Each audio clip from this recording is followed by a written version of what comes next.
And you're listening to Kayshia In The Mornings right here on Millennium Internet Radio. Day 3, y'all. Day 3 of being on YouTube, uh, doing my show. Hopefully, you all have watched or listened to uh, video 1 and 2. But if not, I'm happy that you have found my channel, found uh, this video clip. Get a chance to hear myself, who is the owner, Kayshia Washington, hear from me the different topics that has been going around about the different celebrities and sports news and all of this stuff, all the news that's been going on around us. You get a chance to hear what my opinions are. This is pretty much what I do for my morning show on my radio station, Millennium Internet Radio, home of your favorite early 2000s hip hop, R&B, pop, and gospel between the years of 2000 and 2010. Make sure that you all tune in. It's on 24/7, 365, sometimes 366 out of the year. Go to Millennium Radios with the S.com and you get a chance to listen live and hear some music and reminisce back to those good old days of the early 2000s. And if you have any song requests, please feel free to email me, millenniuminternetradio@gmail.com, and I can go ahead and put your music selection, your request up in the lineup of songs. You get a chance to hear the songs that you requested, as well a lot of the songs that has been already added to our playlist. So let me go ahead and jump right into some of these topics here. So let's talk about Diddy. Now, yesterday's show talked about Diddy yesterday because Diddy mentioned how R&B is dead, and so many people have so many different opinions about it. And I spoke my opinion about it, and then turn around today, Usher reigned in the I would say one of the kings of R&B.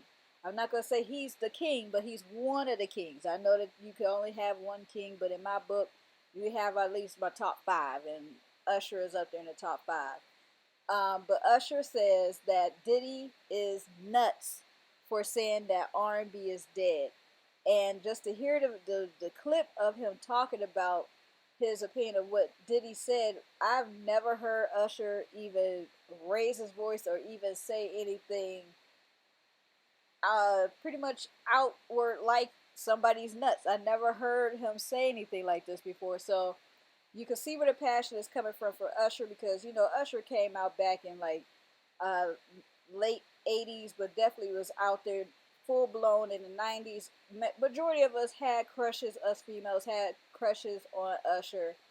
Um, but to hear him say that, so as I mentioned before, I was saying I can see where Diddy is coming from, because you know, if you are in the era where I grew up in, you know, the 80s, 90s, the early 2000s, you have a certain uh, feel about R&B compared to what the R&B is today. But at the same time, I feel how everybody else feels, just like Usher, because it's like, well, there's still R&B. You know, we still got the Miguel, we still have Jeremiah, we still have SZA, we still have Summer Walker, we have a few other R&B artists out there that's still doing their thing, and let's not even forget to mention Tank. Tank's still out here doing his thing, doing his R&B, and you know Ashanti's doing her thing as well.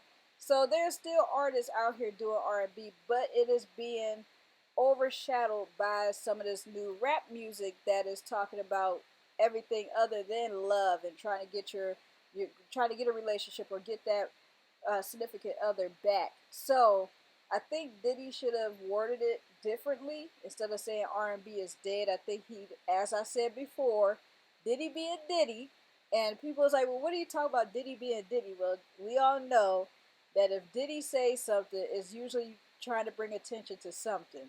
He, no matter what he does, and he knows this, he knows that if he say something, it's going to get blown completely up, and he's going to get all the attention that he's looking for.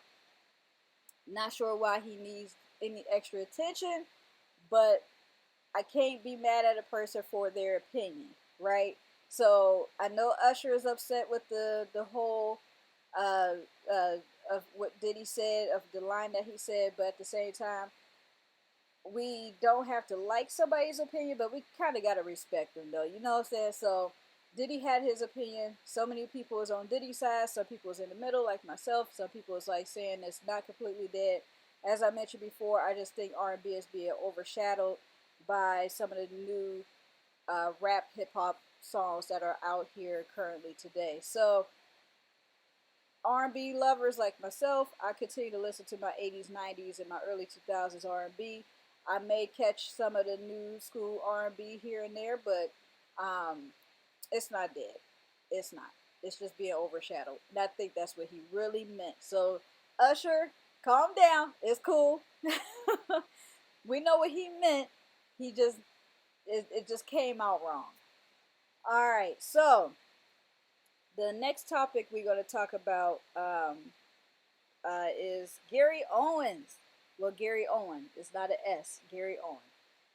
Gary Owen was on the Breakfast Club. If you don't know who Gary Owen is, he is a comedian.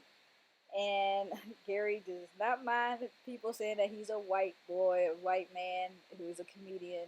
Um, he is funny as heck. And he love himself some black women. Let me tell you something. All right, then. Now, go on ahead, Gary. Ohio native, of course. Ohio.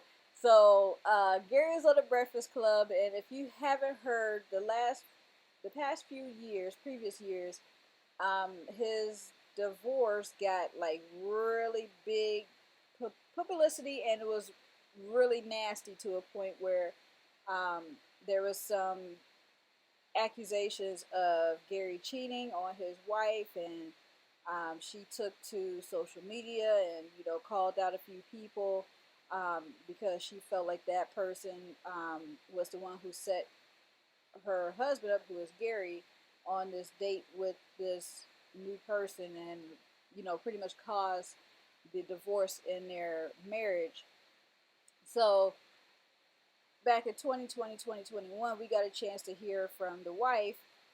But now Gary decided to come onto the Breakfast Club to tell his piece. Now, as he mentioned, he can't go into full detail about everything because the divorce is still being active, it's still in court. So, he can't say everything, but he decided to come to the Breakfast Club because he felt comfortable with DJ Envy, Charlamagne the God, and Angela Yee by coming to there and talking to them about his side of the story instead of going somewhere else where people will be asking him a million questions about stuff that he don't know about. What I respect about Gary was that he said that he's not disregarding his ex-wife's feelings. He's not going to sit here and say how she should feel about this and all this stuff like that. He actually respected her, and I truly have respect for a lot of guys who can respect their ex. No matter what goes on, you can still respect your ex and still know that this person is still a human, and she has feelings, and she felt some type of way, just like how everybody will feel. So I'm happy that he got a chance to tell his piece and talk to um, the Breakfast Club and talk to us as fans of the Breakfast Club to let us know how he felt about the whole situation. Although he had a few laughs and jokes in between there, you definitely could hear the hurt within his voice and some of the topics that he was talking about, especially when it came down to his kids. Pretty much he stated that he haven't heard from his kids in about a year or so, and he reached out, but he just haven't gotten anything back from them to get a chance to sit down and talk about things. And he also mentioned that he don't want himself to talk. He want his children to talk to him. He want them to open up to him to tell him how they feel.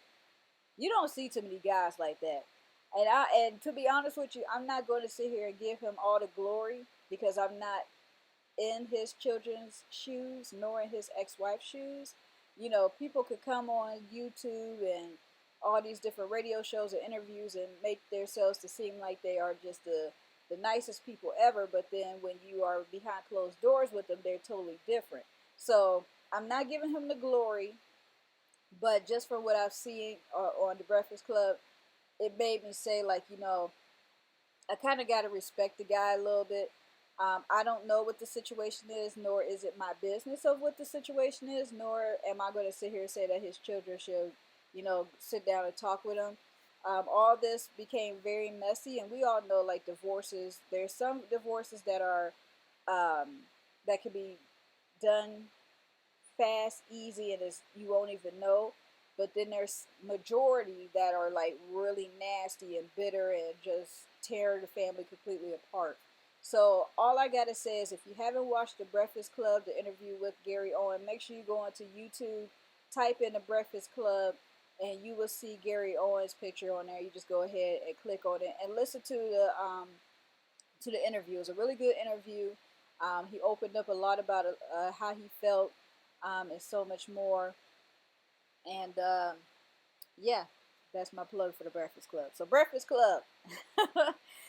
um, so let's see here. So we're gonna go ahead and move on to a different topic here. So we spoke about um, Usher. We spoke about Gary Owen. Sorry, I'm usually prepared. Oh, I know what I was going to talk about. So this is going to be the last story, and I didn't want to talk about this because I didn't want to talk about this. Let's talk. So one story that was a messy breakup, divorce turned into a messy interview. We leading into another story here. A messy interview by uh, bringing up some stuff that happened 20 years ago and like slandering a person's name. And so if you don't know what I'm talking about Irv Gotti, right? So Irv Gotti was on Drink Champs, which Drink Champs is Noriega's podcast. You can check that out on YouTube as well. He have a lot of great interviews on there. Pretty soon, I cannot wait. They teased us already with the B2K story. So J Boog, Fizz, and Raz B is supposed to be on Drink Champs talking about why B2K broke up. Why aren't these three members talking to Omarion, or why Omarion isn't talking to them? And so much more. So I cannot wait for that Drink Champs. Soon as y'all drop it, I am watching it. So make sure y'all subscribe to Drink Champs on YouTube so that you do not miss that interview and so many more. So back to Irv Gotti. Irv Gotti and Ja Rule was on Drink Champs to let you know this interview was 3 hours long. So if you want to watch it, you can find it on YouTube. Make sure that you carve 3 hours and some minutes out of your time because it was wild. I did not watch it.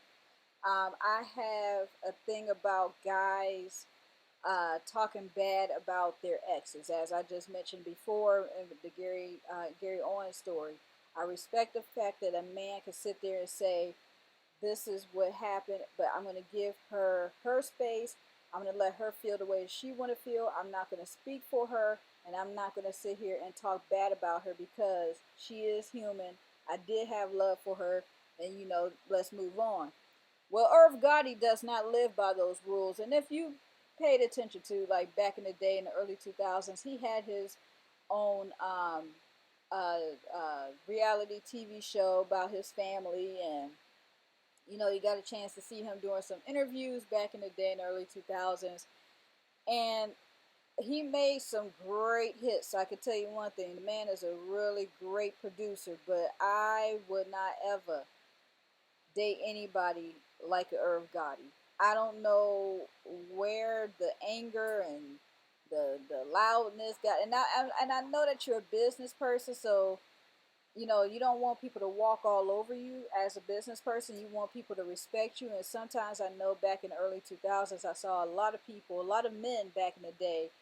They, instead of, like, you could demand respect and um, uh, a seat at the table without having to be this beast, right? Like this angry beast coming to the table and making sure you're loud and rowdy and this and that and the other.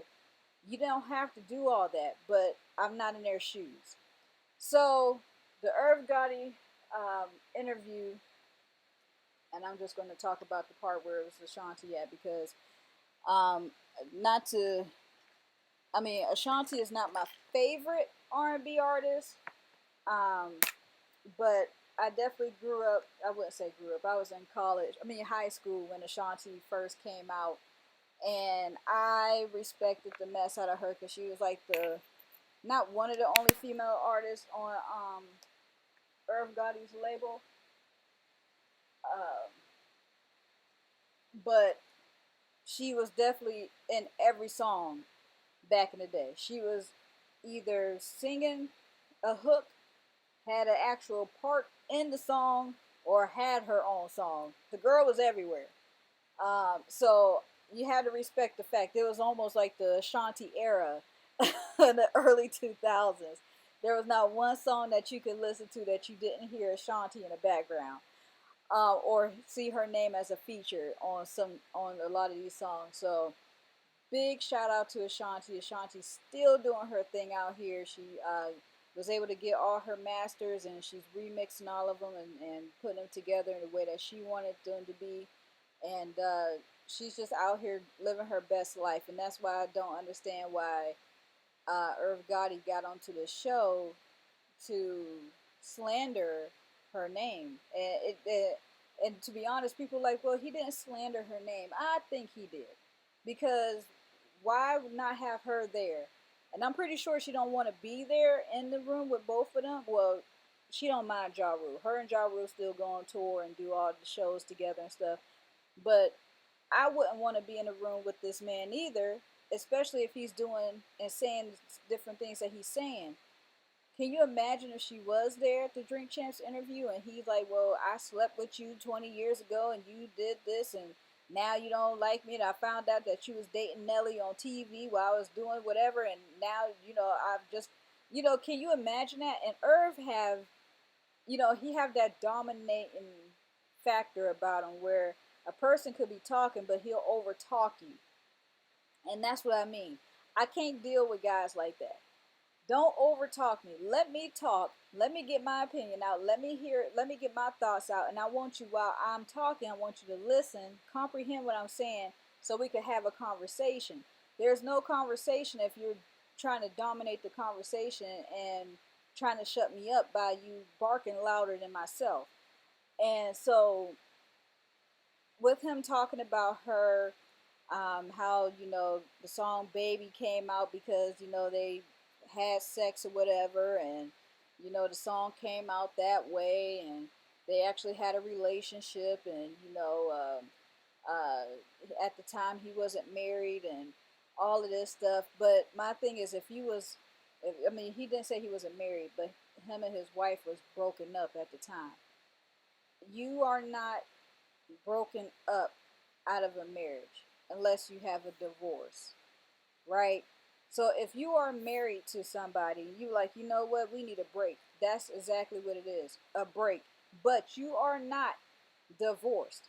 So regardless if you want a break and you're like, all right, we're not staying in the same home, but you out here still sleeping with other women, you are still technically cheating on your wife.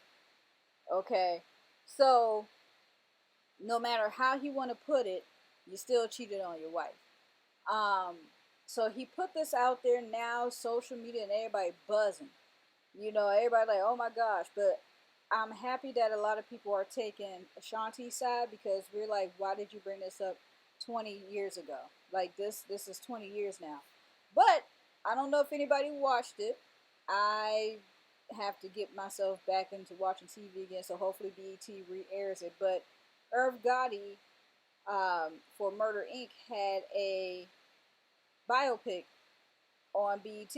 So they was talking about everything Murder Inc. I think it was like a 3 series show that you was able to watch to learn and see everything that happened with Murder Inc. Which, if I'm not mistaken, I could have sworn they did this some years ago. I could have sworn they did. And I think it was on his reality show that this happened, because I remember hearing his wife talk about how back then she was not a big fan of Ashanti because of the whole, she thought or she knew, like quote unquote, but don't quote me because I'm trying to remember what the episode was. She either knew or she didn't know, but she kind of assumed that him and Ashanti were in a relationship. I'm I something back in the we just got to find those clips from that reality TV show. So she wasn't a big fan of Ashanti back then, and I could have sworn that he denied the fact that they were in a relationship, him and Ashanti back in the day. I could have sworn that that was what he said back then on his reality TV show. So now I'm hearing that him and his wife are officially divorced now. So now that you're divorced, you'll definitely speak a lot more freely, right? So I'm not sure, but I could have. I remember a lot of this stuff because I remember they were showing the courtroom, like how they was coming out of the not the courtroom, but they were showing how Irv Gotti was coming out of the courthouse and his family was, with him, and Ja was there and all this stuff. I could have sworn this was already done before, so I have to watch this docu series to see what he's talking about on this docu series. But just know Irv Gotti had a reality show back in the early 2000s talking about all of this stuff. I could have sworn, like, reality TV shows back then, you had it with your family. So we had shows like uh, Follow the Rules, which is Jaw Rules reality TV show. You had Run's House, which is a reality TV show. You had T.I. and Tiny having their reality TV show. So many artists, rap artists, were having their families on TV back in the early 2000s, either on MTV or VH1, one of those networks. And you got a chance to see their kids, their wives. You got a chance to hear the story on how they met. You get to see how they raised their kids. You get a chance to see how their kids, go about their day in life as the child of a rap artist or R&B artist or whatever. So it was pretty cool to watch all of those shows back in the day. Um, but it definitely made me remember a few of the stuff when I was watching some of the clips of Irv Gotti talking about Ashanti and how his whole demeanor and attitude like changed from then to now. So hopefully, I got Pluto TV. Pluto TV be showing all of these old school shows again. Hopefully, Irv's show will pop up one day on Pluto TV, but I'm not sure how that would go. I know Run's House had like 6 seasons. I think Follow the Rules had like maybe 2 seasons, and T.I. and Tiny had a lot of seasons. I think only Irv Gotti had 1 season. Don't quote me though, because I know I watched it, but I just don't remember seeing it like an extra season for it. So, and I think also Follow the Rules. Ja Rule had 1 season as well. I think he only had like maybe 5 or 6 episodes, and then that was it. So, um, but yeah, so definitely go and check out that podcast, the Drink Champs podcast on YouTube, and watch the entire 3 hours if you have the time to do it. People were saying it was very interesting in regards to him talk about Ashanti, also talk about why he let singer Lloyd go. So just never know. You get a chance to learn a lot. So, I know I mentioned before that that was going to be my last story. I'm tired of talking about it already, but I'm ready to go to the next story. So, let's talk about this real fast.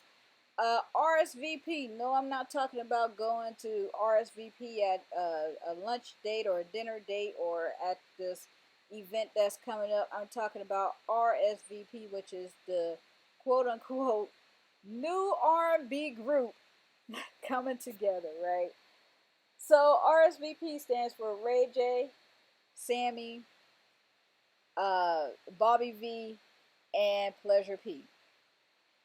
Now, this was a month ago where I seen on Bobby V's page that they were collaborating together. These four guys, they were collaborating to do a big R&B group together.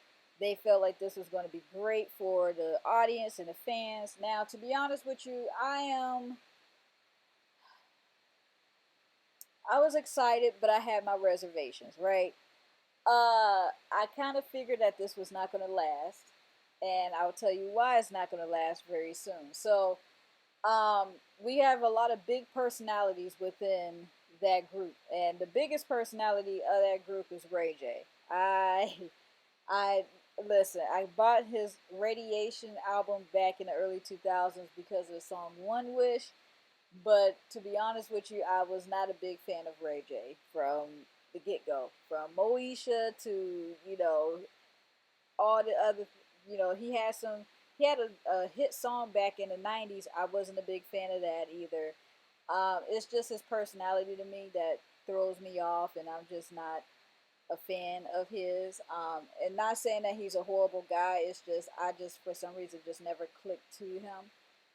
But he have a really big personality, and I just figured it wasn't.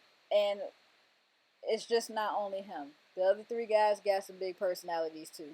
Out of the four guys, uh, Pleasure P was a part of Pretty Ricky, which then these brothers, literally brothers, broke up. They were family. They broke up. So I was like, I don't know how this is going to work out. Let's talk about the past groups that got together. LSG. Y'all remember LSG from the 90s going into the 2000s? My Body. Oh my gosh. Listen, that song right there.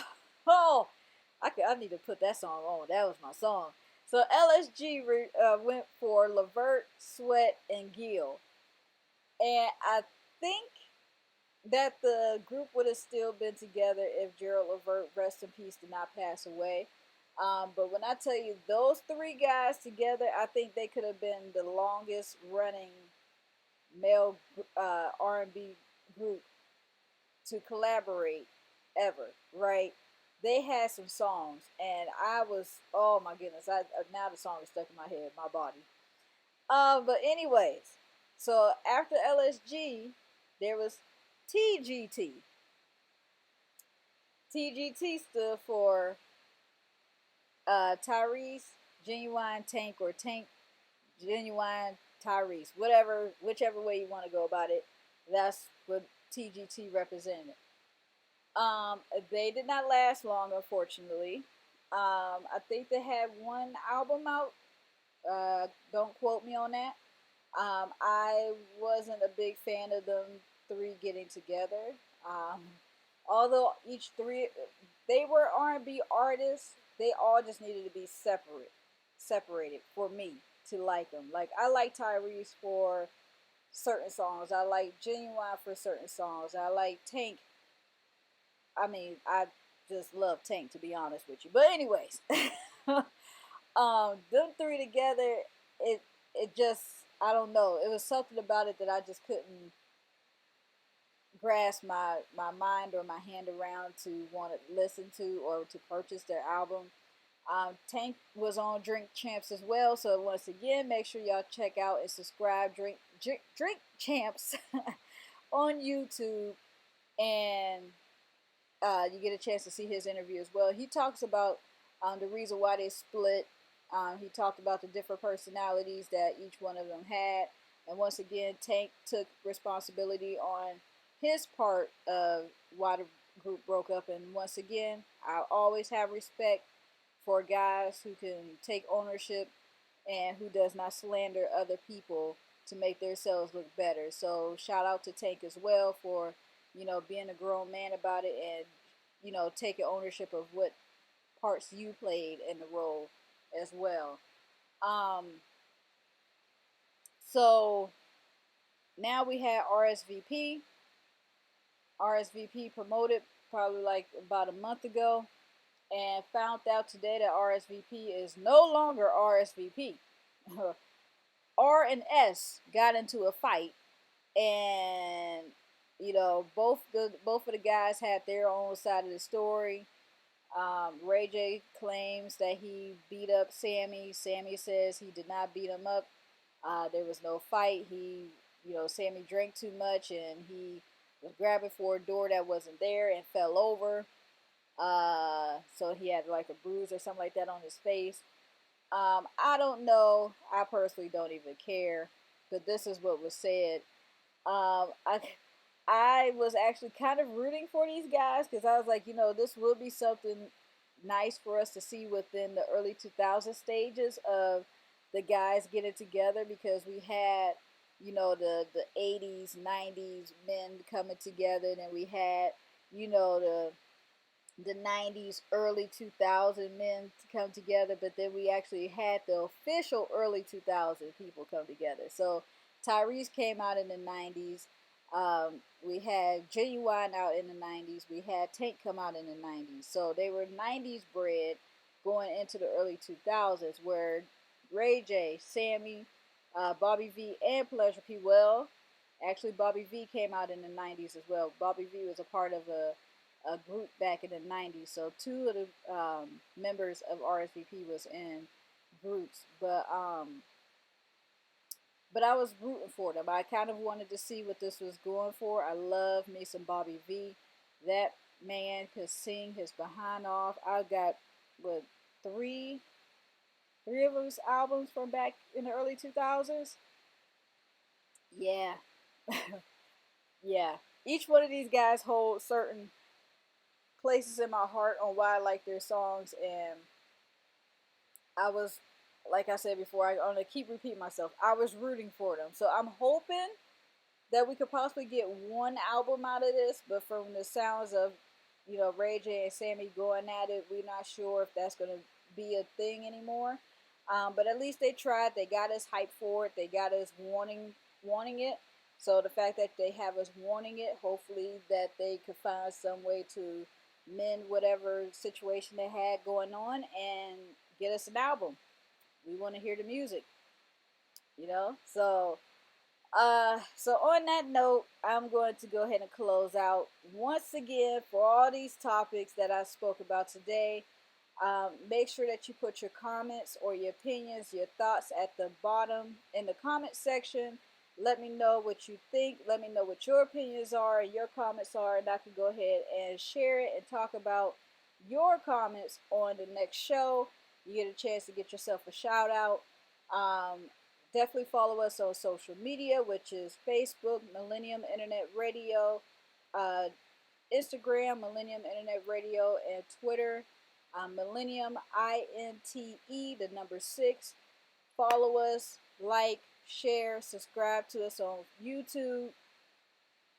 Um, Once again, I keep telling people this is going to be one of these days the biggest internet radio station. That's what I'm making it out to be. So definitely check us out now and be a part of the journey of the smallness growing into the bigness. So once again, y'all have a great night, great day wherever you are, great afternoon, and be safe out there and look out for one another.